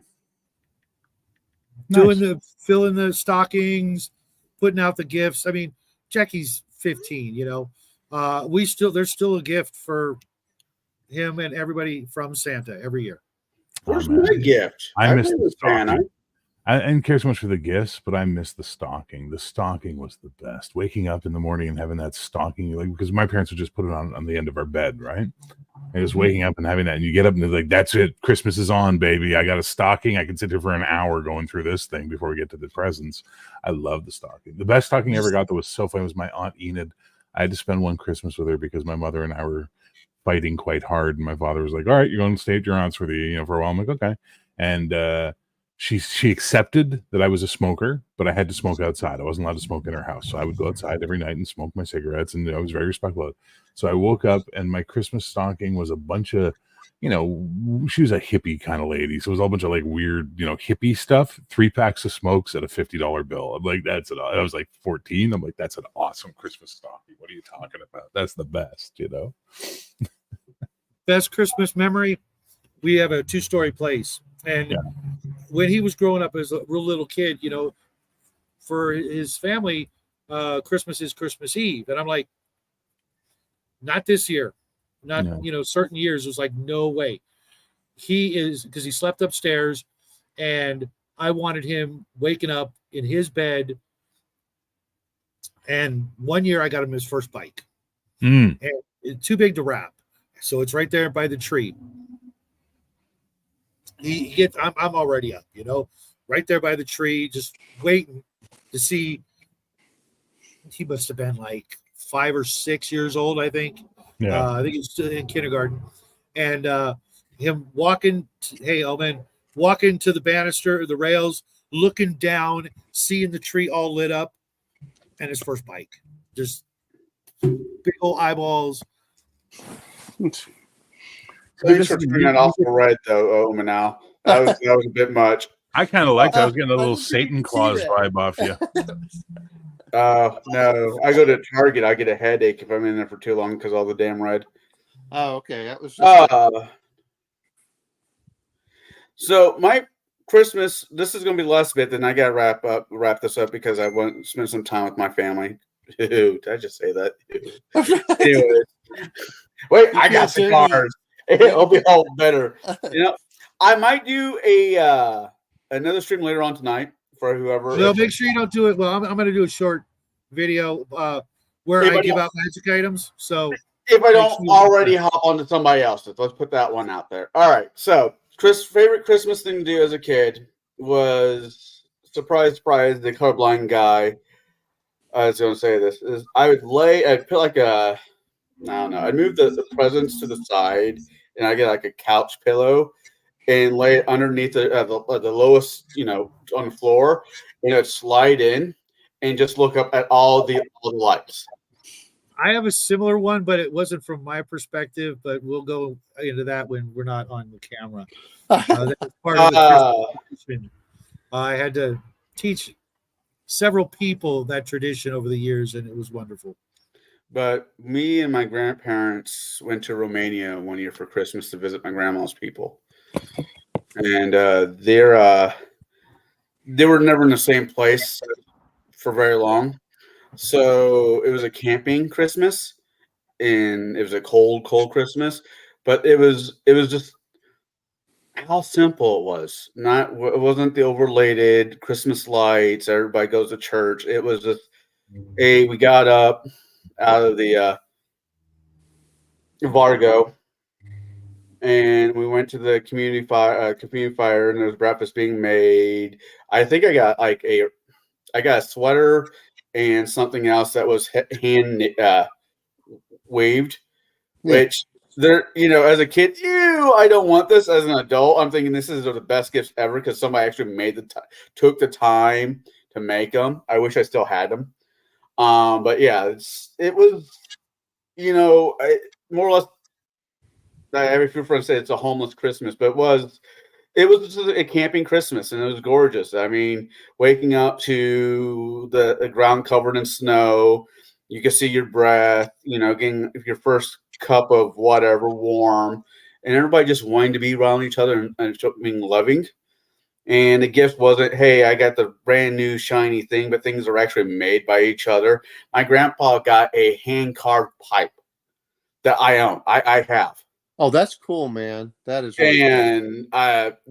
I'll never be able to have another Christmas like this. I can't give my daughter this type of Christmas because as far as I don't even know how to make contact with my grandma's people whatsoever. But that right there was of all the Christmases I've had over the years, other than sharing it with my daughter for the first time, that one's like number 1, number 2 on my list. Nice.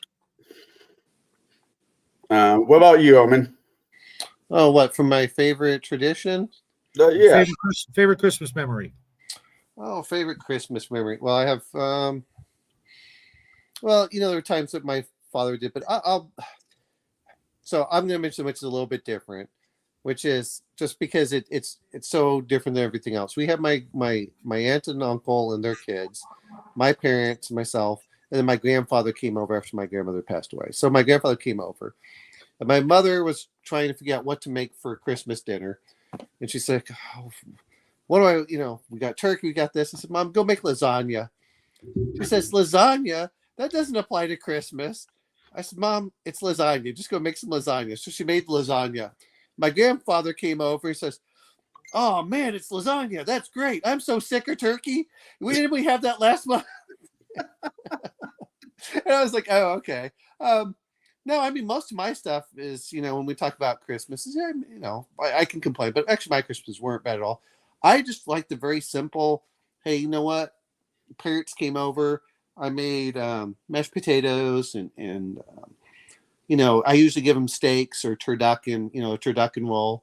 And we would slice up and just make everything and just really low key. Actually, there's another one I remembered. I can't remember if it was Thanksgiving or Christmas. Was the guys was the guy's Christmas.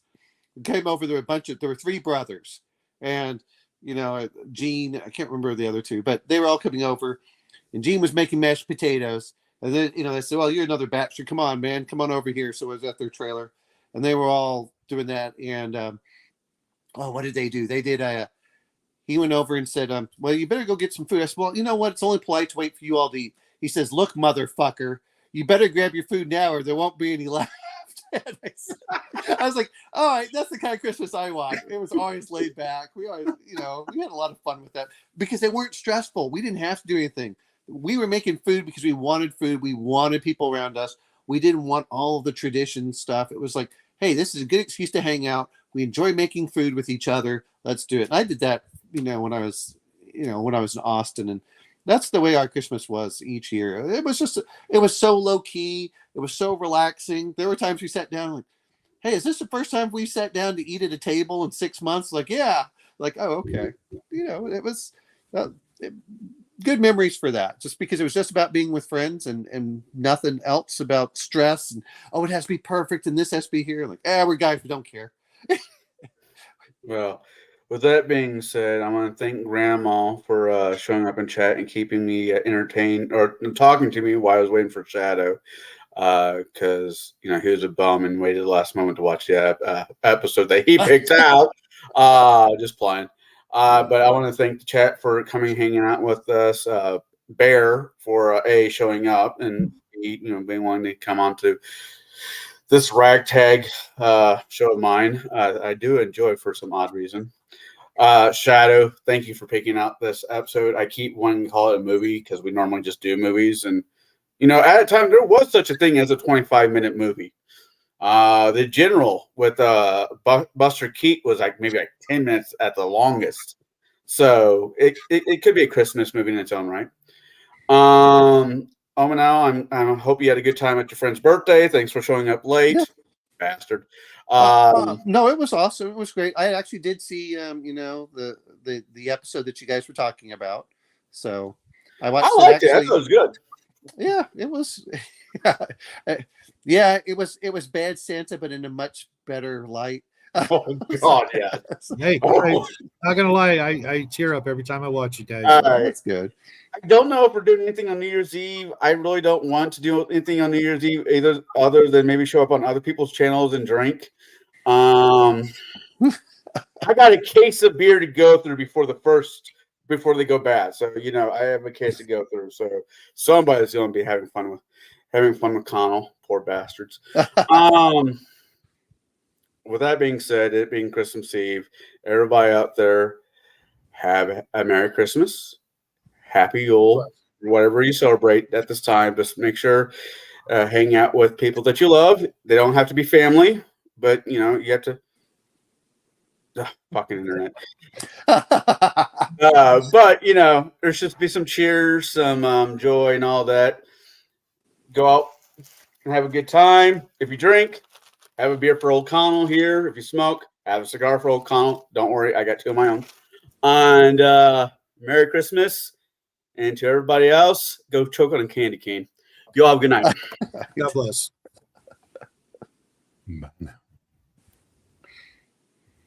Don't